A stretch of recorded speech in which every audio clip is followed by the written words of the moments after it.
Hi Pete, this is Uncle John. I just thought I'd give you a quick shout at your father's request to have a talk to you about cadets and give you some heads up before we go. Now, as you know, both your father and I served in the General Reserve Army. I can tell you directly that both of our grandfathers served in the Second and First War respectively. So you're following in a family history here. You'll be the third generation to have some sort of military service, even though it is at the cadet level. It still counts, it's important. And here's what I'm going to cover in the content, provided this passes your father's approval. Going to be a series of lectures, and I'll knock this out. We'll talk a little bit about the history, about conduct, rank, drill, following orders and initiative, navigation, communications, RATEL, fieldcraft, health and hygiene, and that should be enough to give you a pretty serious heads up. It won't necessarily be in this order. Hopefully it will be interesting enough, but I have a video limit of 10 minutes. I'll publish them to a link that your dad will be able to get to and you'll be able to get to, and hopefully they will offer some value. In the first instance, what I want to talk about are two things. I want to talk about rank and conduct. So just quietly, here's what rank looks like.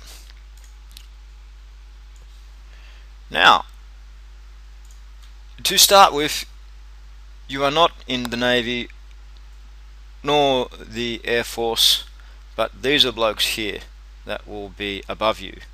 And given that you are a cadet, you're not likely to see much above a light colonel or a lieutenant colonel, and you will start here with no insignia on your either your epaulets, which are the bars on your shoulders, or they may now wear it as a good aiming mark on the center of your chest, depending on the uniform that you're issued with. Anyone above you, you have to be respectful of. Anyone at your level, if you want to get above where you are at the moment, you need to be respectful of. And that leads me to my next point. Let's talk about soldierly conduct. Okay, sorry, I'll just quickly go through the ranks. Private, no insignia. Lance Bombardier or Lance Corporal, single hook on their sleeve. Corporal or Bombardier, 2 hooks on their sleeves or chevrons. Sergeant, 3 on their sleeves. Staff Sergeant, which is only a transitional rank on their way to Warrant Officer Class 2, has 3 stripes or 3 chevrons and a crown above it. Then a single crown, and that's the Queen's crown. While we still have a Queen, that will change if we ever have a King. And then Warrant Officer Class 1, usually designated RSM, and Warrant Officer of the Army or RSM of the Army, the most senior non-commissioned rank. Above that, single pip on their shoulder, Second Lieutenant, 2 pips, Full Lieutenant.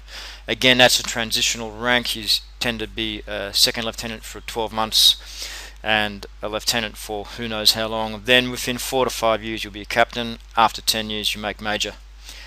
Light Colonel is Battalion Commander. Then you, from Colonel and up, you're looking at brigades and divisions. So a Brigadier gets a division, gets a brigade. Whole world operates in 3s or 4s depending on where you are. Then you have a Major General, which is the least ranked of the generals. Then a Lieutenant General who assists, and then a General, which is the highest ranking officer in the Australian Army. We have had one Field Marshal, Field Marshal Bailey, and I'll talk about him, Blaney should I say, we'll talk about him later. Nasty piece of work. Okay, now let's talk about soldierly conduct. So a soldier must be punctual, neat and tidy, has to work as a member of a team, display aggression when required, obey commands. Note, command, right? You don't have a choice. It's a command. You're told to do it, you must do it. Thus, anyone above you will be called a commander, even if it's a section commander at rank of corporal. Then he can give you an order and you need to follow it. Okay, must listen to criticism. That's how we self-improve. We get better by making mistakes and learning from them, not repeating the same mistakes. Display enthusiasm and confidence. That means like you're coming in to toss a googly at your dad, have a smile on your face and get into it. Work without supervision. Be sent to go and do something and come back with the job done.